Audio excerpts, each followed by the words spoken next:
Developing tonight, just a terrible situation. A deadly crash claims the lives of 3 people in Pontiac, including 2 kids. Hello and welcome to Fox 2 News at 10. I'm Dave Spencer. And I'm Hilary Golston. And now the victim's family is left to pick up the pieces. And they're also asking this very important question, Camille, which is why?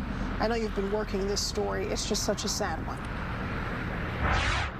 Yeah, I mean, it's really sad and it's really senseless. Police still trying to figure out exactly what caused the driver who hit the car with the mom and the kids inside to lose control.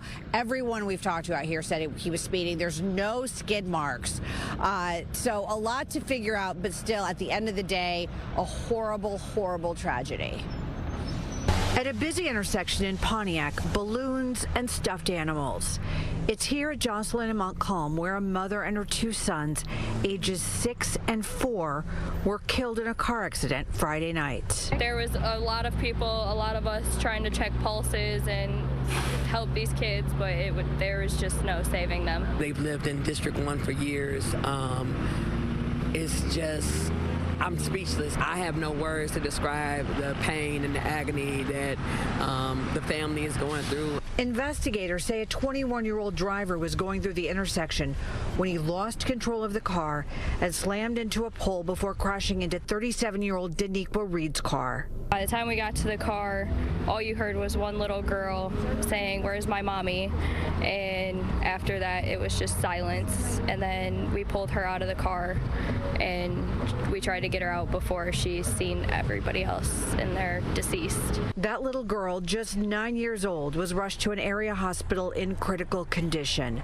A GoFundMe has been set up to help the family. This is the opportunity for community leaders to step up and say, you know what, I can do this and I can do that, because they have to get this funeral ready. They have to bury a mother and her 2 children. And not just that, they have a young lady that is still fighting for her life right now.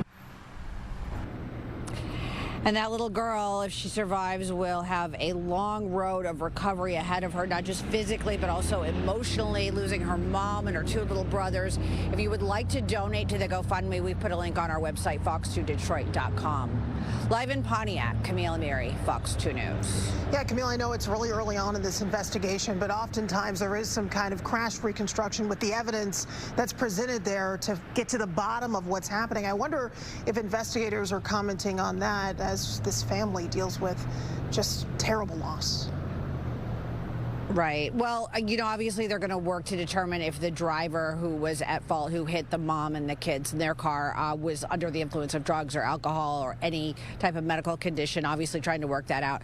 I think it was shocking that, as you saw in the story, that he hit a light pole and that there are no skid marks. That we did see some spray paint where they've actually tried to figure things out as far as accident reconstruction.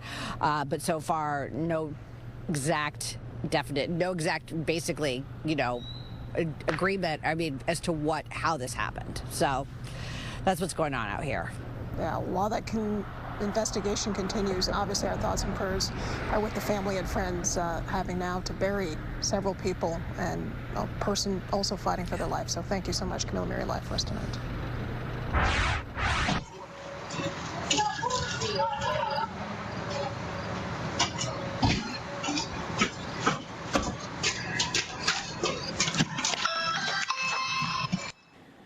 Also developing tonight, doorbell video captures a terrified teen held at gunpoint and taken against her will in Detroit. The suspect seen holding a long gun in one hand, the teen in the other.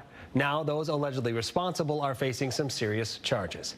Arraignment today for 5 of the 6 suspects. They're accused of committing a long list of crimes. 2 men and 3 women in court, according to investigators.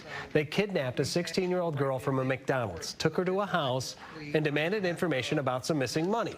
When she didn't give them the answers they wanted, they allegedly beat her, then barricaded themselves inside a house. Police eventually rescued the girl and arrested the suspects. Today in court, the judge gave all of them bonds of at least $100,000. If they post that, they'll have to wear a GPS tether.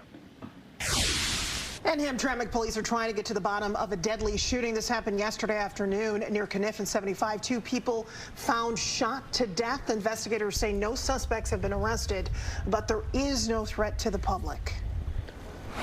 New tonight, a Macomb County man accused of sexually assaulting a teenage relative on multiple occasions has learned his fate. Anthony Veach will spend the next 11 to 25 years in prison.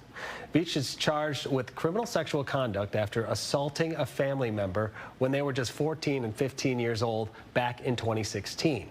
He was also ordered to have no contact with the victim's family. All right, this is a moment where you can help investigators find someone who's been missing. We're talking about 63-year-old Charles Collier. Now, police say Collier left his home on East Outer Drive in a red Chevy Cobalt on Tuesday, but never came back. He was last seen wearing a yellow shirt and black shoes. If you have any information or you see Collier, call Detroit Police, or you can always call Crime Stoppers. That number, 1-800-SPEAK-UP. The music is the message, and of course it's Detroit's voice. An unmistakable sound there, the smooth sounds of jazz filling the air in downtown Detroit because it is the world's largest free jazz festival happening now. Yeah, we love to see it. 4 days, 4 stages, and many of the world's greatest jazz artists. There's something special about the Detroit audience, and I got on stage and I said this is one of the most, if not the most fertile jazz ground ever. I love the culture, and I love just the music in general, and the family and the culture. Like, it just brings it all together for me. And from Hart Plaza to Campus Martius and all the way to Midtown, you can celebrate this original American art form. The Jazz Festival runs through Monday.